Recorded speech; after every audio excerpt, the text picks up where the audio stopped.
అందరికీ నమస్కారం. సప్త శనివారాల వ్రతం చేసుకుంటున్నాను గదండీ!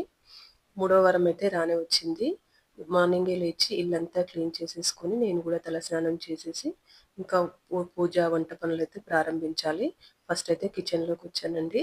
కిచెన్‌లోకొచ్చి స్టవ్ అంతా నీట్‌గా క్లీన్ చేసేసుకొని, నైటే అంట్లు కడిగి పెట్టుకుంటాను. ఒక్కోసారి వీలు గానప్పుడు మార్నింగ్ కడుగుతాను.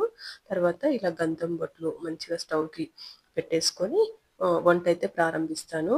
మార్నింగ్ ప్రతిరోజు ఇలాగే చేస్తానని లేదు గానీ, పూజ పనులు ఉన్నప్పుడు మాత్రం కంపల్సరీ స్టవ్‌ని ఇలా అలంకరించుకుంటాను.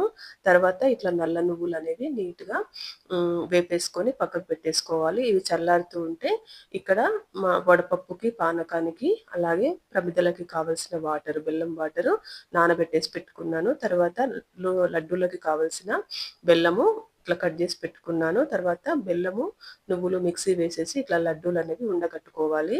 అయితే నాకొక డౌటు. చాలామంది చెప్తున్నారు. ఈ నల్ల నువ్వుల లడ్డూలు మనం ఇంట్లో వాళ్ళం తినగూడదు అని అంటున్నారు. నాకైతే తెలీదండి. దీని గురించి ఎవరికైనా తెలిస్తే గనక నాకు చెప్పండి కామెంట్‌లో. వేరే వాళ్ళకి పంచాలి అని అంటున్నారు. మీకెవరికైనా తెలిస్తే గనక నాకు చెప్పండి. అయితే నేను మాత్రం 2 వీక్స్ నుంచి చేస్తున్నాను గదా! మేము ఇంట్లోనే వాడుకుంటున్నామనమాట వీటిని. ఎలా ఎలా వీలైతే అలా చేసుకోవచ్చు గదా! అని నేనైతే అనుకున్నాను.